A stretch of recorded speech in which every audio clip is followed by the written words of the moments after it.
Our next topic of study is going to be the moon. But before we go straight into the moon, I want to say a little bit about how we got to the moon, how we study the moon. Space exploration in general and the manned missions to the moon. Your textbook has a couple of paragraphs on it, but that's about it. So I want to say a little bit more because it's a fascinating topic. The moon is, in fact, our nearest neighbor, other than the few asteroids that run into us. But the nearest permanent neighbor is the moon. It's about 250,000 miles away. That's about 384,000 kilometers. 0.000026 AU. Remember, an astronomical unit's a huge distance measure, so it's not very many AU away. Nonetheless, that's a long way, even that tiny number, because you almost never see the moon and Earth drawn to the proper scale. You normally see them drawn like this, in which the size is to scale. The moon is about 1/4 diameter of the Earth. Now, that does not mean that only 4 moons fit inside the Earth, because there's 4 moons across that way, 4 moons across that way, 4 moons in and out. I mean, all told, it's closer to like 16 moons fit inside the Earth rather than just 4. But you almost never see them drawn distance-wise away from each other correctly. If you actually draw to scale, it's going to look something very much like that. So that's the actual distance here from the Earth to the moon drawn to scale. And so it gives you an idea as to just how far away the moon is. And it sounds, really cool. Hey, let's send a manned mission to the moon. The thing is that, the farthest anyone had ever gone was from there to there. And then we had an idea of going from here to there and back. Okay. And so that's really an enormous task, is to go that far. And not only that, but you're trying to hit a moving target out here. So it's really very difficult to get to the moon. Very first mission to get to the moon was, in fact, a Soviet mission. The Lunar 1 was launched. In fact, they had tried something launching before that, and it didn't work. So the first one that actually worked was Lunar 1. If it didn't actually land on the moon, it just flew past the moon. And that was in 1959.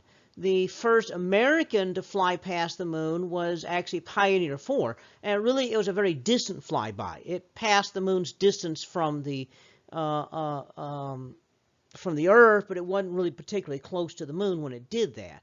A couple missions after that, we had a close flyby, as close as Luna 1. Luna 2 was the first actual to reach the surface of the moon. It was what they call a hard landing.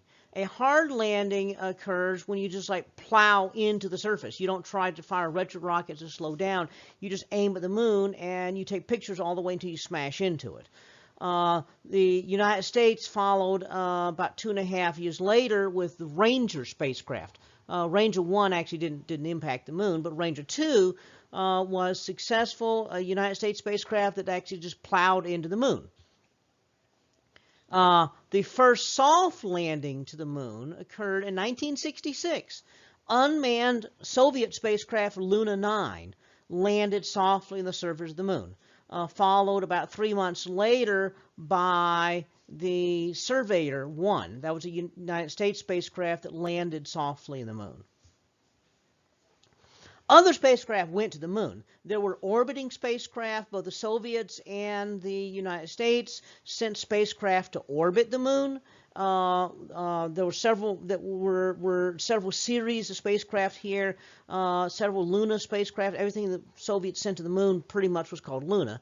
And we had something called Lunar Orbiter, which was an orbiting spacecraft. And we had a couple others, just pioneers and explorers that went to the moon. And a couple of explorers just orbited the moon studying it. And so we had several different sort of unmanned missions. The first manned mission to the moon was actually in December of 1968.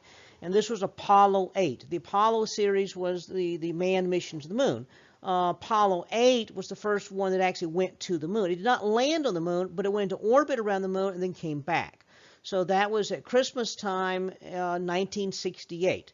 And then two other Apollo missions after that. Apollo 9 did not leave Earth orbit. It tested the spacecraft in Earth orbit. Apollo 7 was actually the first manned mission to test the Apollo spacecraft in Earth orbit. Apollo 9 tested the lunar lander in Earth orbit. The idea of testing in Earth orbit so that if things go wrong, rescue is not far away. You can just deorbit and land somewhere on Earth and we can find you. Apollo 10 went to the moon in the spring of 1969, went into orbit, and they did a dry rehearsal of a landing. They did not actually land. The first landing on the moon was 1969, July. That was Apollo 11. So that one landed on the moon. So here we have some of the key lunar exploration. Now, that's not the end of it. There were several more Apollo missions that went to the moon, landed. Several more Luna missions went to the moon, landed. There was actually a Luna mission, a Soviet unmanned mission that landed on the moon and sent samples back to Earth. Numerous other missions, and then there was a long pause in studying the moon up until recent years. Late 1990s, United States sent another spacecraft to the moon and discovered a whole lot more with new technology, and that renewed interest in the moon. So more spacecraft went to the moon. Russians sent a spacecraft to the moon. India has sent a spacecraft to the moon. European Union sent a spacecraft to the moon. Japan has sent a spacecraft to the moon. China has sent a spacecraft to the moon. So many other nations have now been participating, and there are now some private companies working on lunar spacecraft that they plan on sending. So there's been a huge resurgence in lunar studies in recent years. This is just some of the firsts that are there. Getting to the moon's not easy. It's a huge undertaking. And the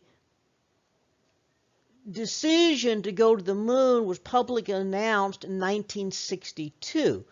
But really, the missions to the moon, the idea of going to the moon started long before.